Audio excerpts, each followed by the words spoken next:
बहुआयुध धर सुभट सब भिरहि पचारि पचारि। व्याकुल किए भालु कपि पारद त्रिशूल ही मारी। बहुत से अस्त्र शस्त्र धारण किए सब वीर ललकार ललकार कर भिड़ने लगे। उन्होंने परिधो और त्रिशूलों से मार मार कर सब रीछ वानरों को व्याकुल कर दिया। शिव जी कहते हैं, वानर भयातुर होकर डर के मारे घबरा कर भागने लगे। यद्यपि हे उमा आगे चलकर वे ही जीतेंगे। कोई कहता है अंगद हनुमान, कहाँ है बलवान नल नील और द्विविद कहाँ है। हनुमान जी ने जब अपने दलों को विकल भयभीत हुआ सुना, उस समय वे बलवान पश्चिम द्वार पर थे। वे उनमें से मेघनाथ युद्ध कर रहा था। वह द्वार टूटता न था, बड़ी भारी कठिनाई हो रही थी। तब पवन पुत्र हनुमान जी के मन में बड़ा भारी क्रोध हुआ। वे काल के समान योद्धा बड़े जोर से गरजे और कूद कर लंका के किले पर आ गिरे और पहाड़ लेकर मेघनाथ की ओर दौड़े। रथ तोड़ डाला, सारथी को मार गिराया और मेघनाथ की छाती में लात मारी। दूसरा सारथी मेघनाथ को व्याकुल जानकर उसे रथ में डालकर तुरंत घर ले आया। इधर अंगद ने सुना कि पवन पुत्र हनुमान किले पर अकेले ही गए हैं, तो रण में बाके बाली पुत्र वानर के खेल की तरह उछलकर किले पर चढ़ गए। युद्ध में शत्रुओं के विरुद्ध दोनों वानर क्रुद्ध हो गए। हृदय में श्री राम जी के प्रताप का स्मरण करके दोनों दौड़कर रावण के महल पर जा चढ़े और कौशलराज श्री राम जी की दुआई बोलने लगे। उन्होंने कलश सहित महल को पकड़कर ढहा दिया। यह देखकर राक्षस राज रावण डर गया। सब स्त्रियां हाथों से छाती पीटने लगी और कहने लगी, अब की बार दो उत्पाती वानर एक साथ आ गए। वानर लीला करके घुड़की देकर दोनों उनको डराते हैं और श्री रामचंद्र जी का सुयस यश सुनाते हैं। फिर सोने के खंभों को हाथी के खंभों को हाथों से पकड़कर उन्होंने परस्पर कहा कि अब उत्पात आरंभ किया जाए। वे गर्ज कर शत्रु की सेना के बीच में कूद पड़े और अपने भारी भुजाओं से उसका मर्दन करने लगे। किसी की लात से और किसी की थप्पड़ से खबर लेते हैं और कहते हैं कि तुम श्री राम जी को नहीं भजते, उसका यह फल लो। एक को दूसरे से रगड़कर मसल डालते हैं और सिरों को तोड़कर फेंकते हैं। वे सिर जाकर रावण के सामने गिरते हैं और ऐसे फूटते हैं मानो दही के कुंडे फूट रहे हों। जिन बड़े बड़े मुखियों प्रधान सेनापतियों को पकड़ पाते हैं, उनके पैर पकड़कर उन्हें प्रभु के पास फेंक देते हैं। विभीषण जी उनके नाम बतलाते हैं और श्री राम जी उन्हें भी अपना धाम परम पद दे देते हैं। ब्राह्मणों का मांस खाने वाले वे नर भोजी दुष्ट राक्षस भी वह परम गति पा जाते हैं जिसके योगी भी याचना किया करते हैं, परंतु सहज में नहीं पाते। शिव जी कहते हैं, हे उमा, श्री राम जी बड़े ही कौशल हृदय और करुणा की खान हैं। वे सोचते हैं कि राक्षस मुझे वीर भाव से ही सही स्मरण तो करते ही हैं। ऐसा हृदय में जानकर वे उन्हें परम गति मोक्ष देते हैं। हे भवानी, कहो तो ऐसी कृपालु और कौन है। प्रभु का ऐसा स्वभाव सुनकर भी जो मनुष्य भ्रम त्याग कर उनका भजन नहीं करते, वे अत्यंत मंद बुद्धि और परम भाग्यहीन हैं। श्री राम जी ने कहा कि अंगद और हनुमान किले में घुस गए हैं। दोनों वानर लंका में विध्वंस करते कैसे शोभा देते हैं, जैसे दो मंदराचल समुद्र को मत रहे हो। भुजाओं के बल से शत्रु की सेना को कुचलकर और मसलकर फिर दिन का अंत होता देखकर हनुमान और अंगद दोनों कूद पड़े और श्रम थकावट रहित होकर वहां आ गए जहां भगवान श्री राम जी थे।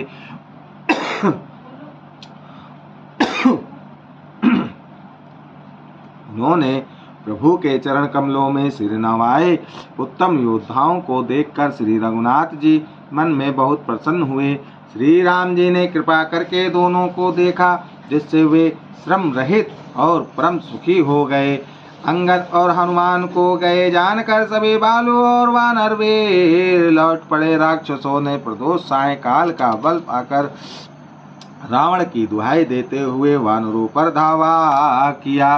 राक्षसों की सेना आती देखकर वानर लौट पड़े और वे योद्धा जहां तहां कटा कर भिड़ गए। दोनों ही दल बड़े बलवान हैं। योद्धा ललकार कर लड़ते हैं, कोई हार नहीं मानते। सभी राक्षस महान वीर और अत्यंत काले हैं और वानर विशाल काय तथा अनेकों रंगों के हैं।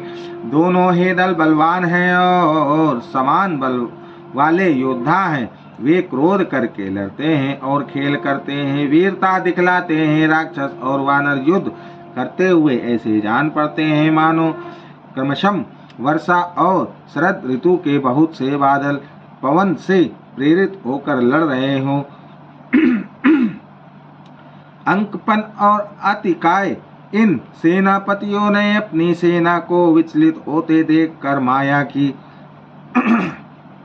दसों दिशाओं में अत्यंत घना अंधकार देखकर वानरों की सेना में खलबली पड़ गई। एक को एक दूसरा नहीं देख सकता और सब जहां तहां पुकार रहे हैं। श्री रघुनाथ जी सब रहस्य जान गए। उन्होंने अंगद और हनुमान को बुला लिया और सब समाचार कहकर समझाया। सुनते ही वे दोनों कपि श्रेष्ठ क्रोध करके दौड़े। फिर कृपालु श्री राम जी ने हंसकर धनुष चढ़ाया और तुरंत ही अग्नि बाण चलाया, जिससे प्रकाश हो गया, कहीं अंधेरा नहीं रह गया। जैसे ज्ञान के उदय होने पर सब प्रकार के संदेह दूर हो जाते हैं। भालू और वानर प्रकाश पाकर श्रम और भय से रहित तथा प्रसन्न होकर दौड़े। हनुमान और अंगद रण में गरज उठे। उनकी हाँक सुनते ही राक्षस भाग छूटे। भागते हुए राक्षस योद्धाओं को वानर और भालू पकड़कर पृथ्वी पर दे मारते हैं और अद्भुत आश्चर्यजनक करनी करते हैं। युद्ध कौशल दिखलाते हैं। पैर पकड़कर उन्हें समुद्र में डाल देते हैं। वहाँ मगर, सांप और मच्छ उन्हें पकड़ कर खा डालते हैं। कुछ मारे गए, कुछ घायल हुए, कुछ भाग कर गढ़ पर चढ़ गए। अपने बल से शत्रु दल को विचलित करके क्षीर और वानर रीछ और वानर वीर गरज रहे हैं। रात हुई जानकर वानरों की चारों सेनाएं टुकड़ियां वहां आई जहाँ कौशलपति श्री राम जी थे। श्री राम जी ने ज्यों ही सबको कृपा करके देखा, त्यों ही वे वानर श्रम रहित हो गए। वहां लंका में रावण ने मंत्रियों को बुलाया और जो योद्धा मारे गए थे उन सबको सबसे बताया। उसने कहा, वानरों ने आधी सेना का संहार कर दिया। अब शीघ्र बताओ क्या विचार उपाय करना चाहिए। माल्यवंत नाम का एक अत्यंत बूढ़ा राक्षस था। वह रावण की माता का पिता अर्थात उसका नाना और श्रेष्ठ मंत्री था। वह अत्यंत पवित्र नीति के वचन बोला, हे तात, कुछ मेरी सीख भी सुनो।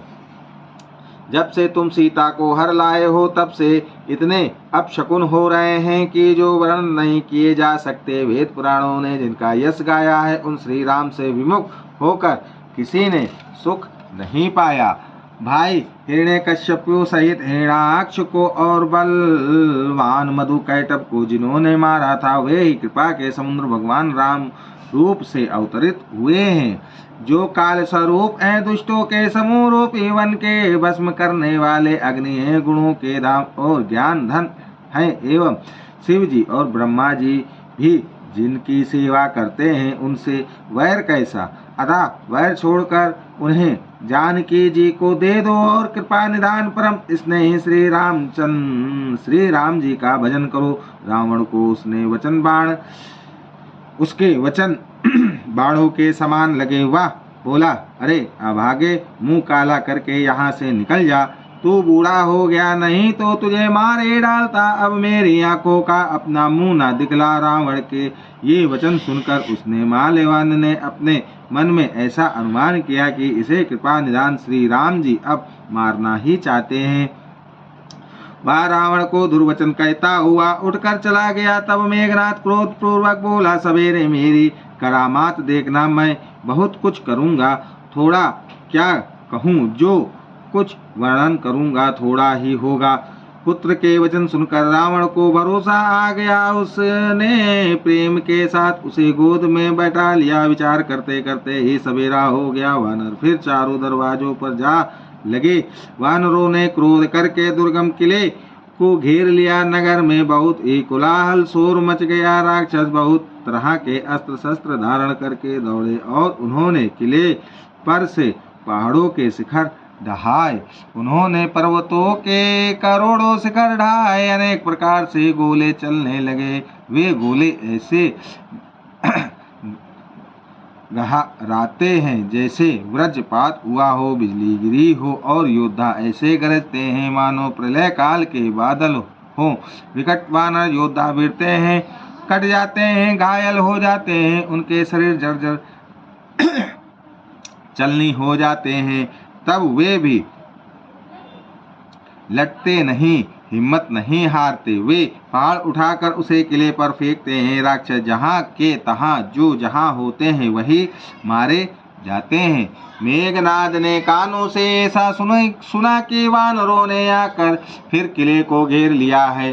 तब वह वीर किले से उतरा और डंका बजाकर उनके सामने चला। मेघनाद ने पुकार कर कहा, समस्त लोकों में प्रसिद्ध धनुर्धर कौशल देश दोनों भाई कहाँ है? नल नीलद्विंद सुग्रीव और बल की सीमा अंगद और हनुमान कहाँ है? भाई से द्रोह करने वाला विभीषण कहाँ है? आज मैं सबको और उस दुष्ट को हठ पूर्वक अवश्य ही मारूंगा। ऐसा कहकर उसने धनुष पर कठिन बाणों का संधान किया और अत्यंत क्रोध करके उसे कान तक खींचा। वह बाणों के समूह छोड़ने लगा मानो बहुत से पंख वाले सांप दौड़े जा रहे हैं। जहाँ तहाँ वानर गिरते दिखाई पड़ने लगे। उस समय कोई भी उसके सामने ना हो सके। रीछ वानर जहाँ तहाँ भाग चले। सबको युद्ध की इच्छा भूल गए। रणभूमि में ऐसा एक भी वानर या भालू नहीं दिखाई पड़ा जिसको उसने प्राण मात्र अवशेष ना कर दिया हो, अर्थात जिसके केवल प्राण मात्र ही ना बचे हों, बल पुरुषार्थ सारा जाता ना रहा हो। फिर उसने सबको 10-10 बाण मारे। वानर वीर पृथ्वी पर गिर पड़े। बलवान और धीर मेघनाद सिंह के समान नाद करके गरजने लगा। सारी सेना को बेहाल व्याकुल देखकर पवनसुत हनुमान क्रोध करके ऐसे दौड़े मानो स्वयं काल दौड़ा आता। उन्होंने तुरंत एक बड़ा भारी पहाड़ उखाड़ लिया और बड़े ही क्रोध के साथ उसे मेघनाद पर छोड़ा। पहाड़ों को आते देखकर वह आकाश में उड़ गया। उसके रथ, सारथी और घोड़े सब नष्ट हो गए, चूर चूर हो गए। हनुमान जी उसे बार बार ललकारते हैं पर वह निकट नहीं आता, क्योंकि वह उनके बल का मर्म जानता था। तब मेघनाद श्री रघुनाथ जी के पास गया और उसने उनके प्रति अनेकों प्रकार के दुर्वचनों का प्रयोग किया। फिर उसने उन पर अस्त्र शस्त्र तथा और सब हथियार चलाए। प्रभु ने खेल में ही सबको काट कर अलग कर दिया। श्री राम जी का प्रताप सामर्थ देखकर वह मूर्ख लज्जित हो गया और अनेकों प्रकार की माया करने लगा। जैसे कोई व्यक्ति छोटा सा सांप का बच्चा हाथ में लेकर गरुड़ को डरावे और उससे खेल करे। शिव जी और ब्रह्मा जी तक बड़े छोटे सभी जिनकी अत्यंत बलवान माया के वश में है, नीच बुद्धि निशाचर उनको अपनी माया दिखलाता है। आकाश में ऊंचे चढ़कर वह बहुत से अंगारे बरसाने लगा। पृथ्वी से जल की धाराएं प्रकट होने लगी। अनेक प्रकार के पिशाच तथा पिशाचनियां नाच नचाकर मारो काटो और आवाज करने लगी। वह कभी तो विष्ठा, पीप, खून, बाल और हड्डियां बरसाता था और कभी बहुत से पत्थर फेंके देता था। फिर उसने धूल बरसाकर ऐसा अंधेरा कर दिया कि अपना ही पसारा हुआ हाथ नहीं सूझता था। माया देखकर वानर अकुला उठे। वे सोचने लगे कि इस हिसाब से इस तरह रहा तो सबका मरण बनाया कौतुक देखकर श्री राम जी मुस्कुराए। उन्होंने जान लिया कि सब वानर भयभीत हो गए हैं। तब श्री राम जी ने एक ही बाण से सारी माया काट डाली। जैसे सूर्य अंधकार के समूह को हर लेता है, तदनंतर उन्होंने कृपा भरी दृष्टि से वानर भालुओं की ओर देखा, जिससे वे ऐसे प्रबल हो गए कि रण में रोकने पर भी नहीं रुकते थे। श्री राम जी से आज्ञा मांगकर अंगद आदि वानरों के साथ हाथों में धनुष बाण लिए हुए लक्ष्मण जी क्रुद्ध होकर चले। उनके लाल नेत्र हैं, चौड़ी छाती और विशाल भुजाएं हैं, हिमाचल पर्वत के समान उज्ज्वल गौवर्ण शरीर, कुछ ललाई लिए हुए है। इधर रावण ने भी बड़े बड़े योद्धा भेजे, जो अनेकों अस्त्र शस्त्र लेकर दौड़े। पर्वत नख और वृक्ष रूपी हथियार धारण किए हुए वानर श्री रामचंद्र जी की जय पुकार कर दौड़े। वानर और राक्षस सब जोड़ी से जोड़ी भिड़ गए। इधर और उधर दोनों ओर जय की इच्छा कम न थी, अर्थात प्रबल थी। वानर उनको घूंसों और लातों से मारते हैं, दांतों से काटते हैं। विजयशील वानर उन्हें मारकर फिर डांटते भी हैं, मारो मारो, पकड़ो पकड़ो, पकड़कर मार दो, सिर तोड़ दो और भुजाएं पकड़कर उखाड़ लो। नौ खंडों में ऐसी आवाज भर रही है, प्रचंड रुंड धड़ जाता दौड़ रहे हैं। आकाश में देवतागण या कौतुक देख रहे हैं। उन्हें कभी खेद होता है और कभी आनंद।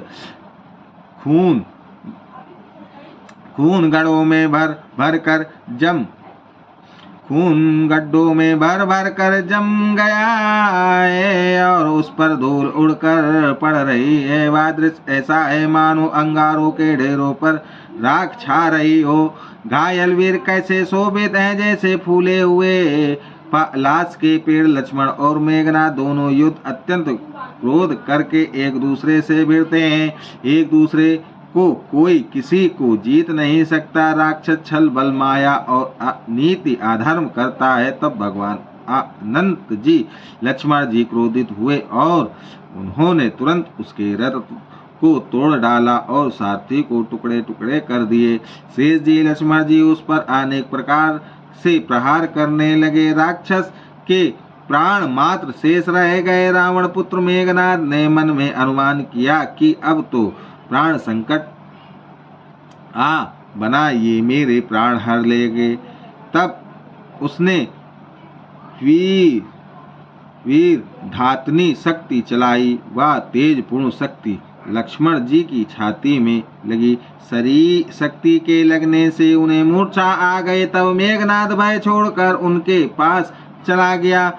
मेघनाथ के समान 100 करोड़ अगणित योद्धा उन्हें उठा रहे हैं, परंतु जगत के आधार श्री से जी लक्ष्मण जी उनसे कैसे उठते। तब वे लजा कर चले गए। शिव जी कहते हैं, हे गिरिजे सुनो, प्रलय काल में जिन शेष नाग के क्रोध की अग्नि 14 भुवन को तुरंत ही जला डालती है, वे देवता मनुष्य तथा समस्त चराचर जीव जिनकी सेवा करते हैं, उनको संग्राम में कौन जीत सकता है। इस लीला को वही जान सकता है जिस पर श्री राम जी की कृपा हो। संध्या होने पर दोनों ओर की सेनाएं लौट पड़ी। सेनापति अपनी अपनी सेनाएं संभालने लगे। व्यापक ब्रह्म अजय संपूर्ण ब्राह्मण के ईश्वर और करुणा के खान श्री रामचंद्र जी ने पूछा, लक्ष्मण कहाँ है। तब तक हनुमान उन्हें ले आए। छोटे भाई को इस दशा में देखकर प्रभु ने बहुत ही दुख माना। जामवन ने कहा, लंका में सुसेन वेद रहता है, उसे ले आने के लिए किसी को भेजा जाए। हनुमान जी छोटा रूप धर कर गए और सुसेन को उसके घर समेत तुरंत ही उठा लाए। सुसेन ने आकर श्री राम जी के चरण बिंदों में सिर नवाया। उसने पर्वत और औषध का नाम बताया और कहा कि हे पवन पुत्र, औषधि लेने जाओ।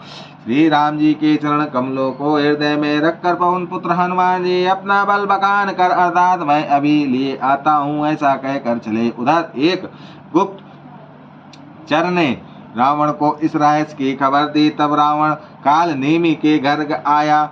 रावण ने उसको सारा मर्म हाल बतलाया। काल नेमी ने सुना और बार बार सिर पीटा, खेद प्रकट किया। उसने कहा, तुम्हारे देखते देखते जिसने नगर जला डाला, उसका मार्ग कौन रोक सकता है। श्री रघुनाथ जी का भजन करके तुम अपना कल्याण करो। हे नाथ, झूठी बकवाद छोड़ दो। नेत्रों को आनंद देने वाले नीलकमल के समान सुंदर श्याम शरीर को अपने हृदय में रखो। मैं तू भेदभाव और ममता रूपी मूर्ता को त्याग दो। महामोह अज्ञान रूपी रात्रि में सो रहे हो, सो जाग उठो।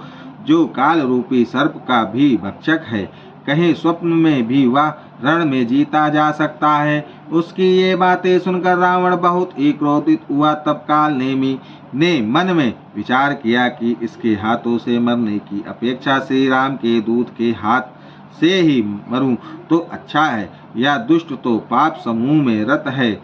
वह मन ही मन ऐसा कहकर चला और उसने मार्ग में माया रची तालाब, मंदिर और सुंदर बाग बनाया। हनुमान जी ने सुंदर आश्रम देखकर सोचा कि मुनि से पूछकर जल पी लूं, जिससे थकावट दूर हो जाए। राक्षस व कपट से मुनि का वेश बनाए विराजमान था। वह मूर्ख अपनी माया से मायापति के दूत को मोहित करना चाहता था। मारुति ने उसके पास जाकर मस्तक नवाया। वह श्री राम जी के गुणों की कथा कहने लगा। वह बोला, रावण और राम में महान युद्ध हो रहा है। राम जी जीतेंगे, इसमें संदेह नहीं है। भाई, मैं यहाँ रहता हुआ सब देख रहा हूँ। मुझे ज्ञान दृष्टि का बहुत बड़ा बल है। हनुमान जी ने उससे जल मांगा तो उसने कमंडलू दे दिया। हनुमान जी ने कहा, थोड़े जल से मैं तृप्त नहीं होने का। तब वह बोला, तालाब में स्नान करके तुरंत लौट आओ तो मैं तुम्हें दीक्षा दूं, जिससे तुम ज्ञान प्राप्त करो। तालाब में प्रवेश करते ही एक मगरी ने अकुलाकर उसे समय हनुमान जी का पैर पकड़ लिया। हनुमान जी ने उसे मार डाला। तब वह दिव्य देह धारण करके विमान पर चढ़कर आकाश को चली। उसने कहा, हे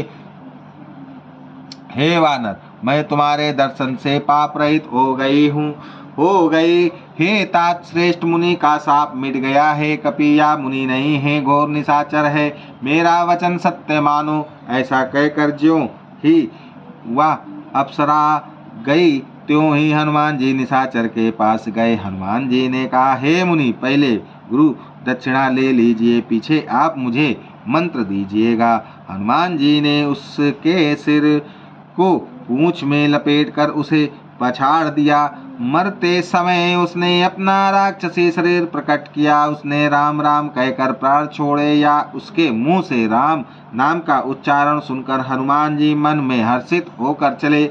उन्होंने पर्वत को देखा पर औसत न पहचान सके। तब हनुमान जी ने एकदम से पर्वत को ही उखाड़ लिया। पर्वत लेकर हनुमान जी रात ही में आकाश मार्ग से दौड़ चले और अयोध्यापुरी के ऊपर पहुंच गए। भरत जी ने आकाश में अत्यंत विशाल स्वरूप देखा। तब मन में अनुमान किया कि यह कोई राक्षस है। उन्होंने कान तक धनुष को खींचकर बिना फल का एक बाण मारा। बाण लगते ही हनुमान जी राम राम रघुपति का उच्चारण करते हुए मूर्छित होकर पृथ्वी पर गिर पड़े। प्रिय वचन राम नाम सुनकर भरत जी उठकर दौड़े और बड़ी उतावली से हनुमान जी के पास आए। हनुमान जी को व्याकुल देखकर उन्होंने हृदय से लगा लिया। बहुत तरह से जगाया पर वे जागते न थे। तब भरत जी का मुख उदास हो गया। वे मन में बड़े दुखी हुए और नेत्र में विषाद के आंसुओं का जल भरकर ये वचन बोले, जिस विधाता ने मुझे श्री राम से विमुख किया, उसी ने फिर यह भयानक दुख भी दिया। यदि मन, वचन और शरीर से श्री राम जी के चरण कमलों में मेरा निष्कपट प्रेम हो और यदि श्री रघुनाथ जी मुझ पर प्रसन्न हो तो यह वानर थकावट और पीड़ा से रहित हो जाए। यह वचन सुनते ही कपिराज हनुमान जी कौशलपति श्री रामचंद्र जी की जय हो कहते हुए उठ बैठे। भरत जी ने वानर हनुमान जी को हृदय से लगा लिया। उनका शरीर पुलकित हो गया और नेत्रों में आनंद तथा प्रेम के आंसुओं का जल भर आया। रघुकुल तिलक श्री रामचंद्र जी का स्मरण करके भरत जी के हृदय में प्रीत समाती नाती। भरत जी बोले, हे तात छोटे भाई लक्ष्मण तथा माता जानकी सहित सुख निधान श्री राम जी की कुशल कहो। वानर हनुमान जी ने संक्षेप में सब कथा कही। सुनकर भरत जी दुखी हुए और मन में पछताने लगे। हाँ देव, मैं जगत में क्यों जन्मा, प्रभु के एक भी काम ना आया। फिर कुअवसर विपरीत समय जान कर मन में धीरज धरकर बलवीर भरत जी हनुमान जी से बोले, हे तात, तुमको जाने में देर होगी और सवेरा होते ही काम बिगड़ जाएगा। अतः तुम पर्वत सहित मेरे बाण पर चढ़ जाओ, मैं तुमको वहां भेज दूं जहां कृपा के धाम श्री राम जी हैं। भरत जी की यह बात सुनकर एक बार तो हनुमान जी के मन में अभिमान उत्पन्न हुआ कि मेरे बोझ से बाण कैसे चलेगा, किंतु फिर श्री रामचंद्र जी के प्रभाव का विचार करके वे भरत जी के चरणों की वंदना करके हाथ जोड़कर बोले, हे नाथ, हे प्रभु, मैं आपका प्रताप हृदय में रखकर तुरंत चला जाऊंगा। ऐसा कहकर आज्ञा पाकर और भरत जी के चरणों की वंदना करके हनुमान जी चले। भरत जी के बाहुबलशील सुंदर स्वभाव गुण और प्रभु के चरणों में अपार प्रेम की मन ही मन बारंबार सराहना करते हुए मारुति श्री हनुमान जी चले जा रहे हैं। वहाँ लक्ष्मण जी को देखकर श्री राम जी साधारण मनुष्यों के अनुसार सामान वचन बोले, आधी रात बीत चुकी, हनुमान नहीं आए। यह कहकर श्री राम जी ने छोटे भाई लक्ष्मण जी को उठाकर हृदय से लगा लिया और बोले, हे भाई, तुम मुझे कभी दुखी नहीं देख सकते थे। तुम्हारा स्वभाव सदा से ही कोमलता, मेरे हित के लिए तुमने माता पिता को भी छोड़ दिया और वन में जाड़ा गर्मी और हवा सब सहन किया। हे भाई, वह प्रेम अब कहाँ है? मेरे व्याकुलता पूर्वक वचन सुनकर उठते क्यों नहीं? यदि मैं जानता कि वन में भाई का विछोह होगा तो मैं पिता का वचन, जिसका मानना मेरे लिए परम कर्तव्य था, उसे भी ना मानता। पुत्र, धन, स्त्री, घर और परिवार ये जगत में बार बार होते और जाते हैं, परंतु जगत में सहोदर भाई बार बार नहीं मिलता। हृदय में ऐसा विचार कर हे तात जागो। जैसे पंख बिना पक्षी, मणि बिना सर्प और सूंड बिना श्रेष्ठ हाथी अत्यंत दीन हो जाते हैं। हे भाई, यदि कहीं जड़ देव मुझे जीवित रखे तो तुम्हारे बिना मेरा जीवन भी ऐसा ही होगा। स्त्री के लिए प्यारे भाई को खोकर मैं कौन सा मुंह लेकर अवर जाऊंगा। मैं जगत में बदनामी भले ही सह लेता कि राम में कुछ भी वीरता नहीं है जो स्त्री को खो बैठे। स्त्री की हानि से इस हानि को देखते कोई विशेष क्षति नहीं थी। अब तो हे पुत्र, मेरा निष्ठुर और कठोर हृदय या अपयश और तुम्हारा शोक दोनों ही सहन करेगा। हे तात, तुम अपनी माता के एक ही पुत्र और उसके प्राणधार हो। सब प्रकार से सुख देने वाला और परम हितकारी जानकर उन्होंने तुम्हें हाथ पकड़ाकर मुझे सौंपा था। मैं अब जाकर उन्हें क्या उत्तर दूंगा?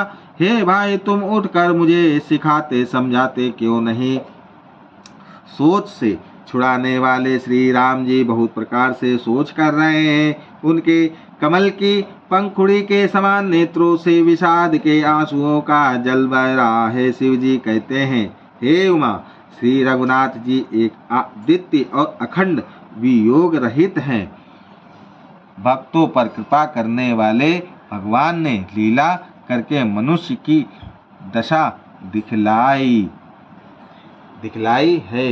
उमापति महादेव की जय, श्यापति रामचंद्र की जय, पवन पुत्र हनुमान की जय, गोस्वामी तुलसीदास जी की जय, श्री गुरुदेव महाराज की जय।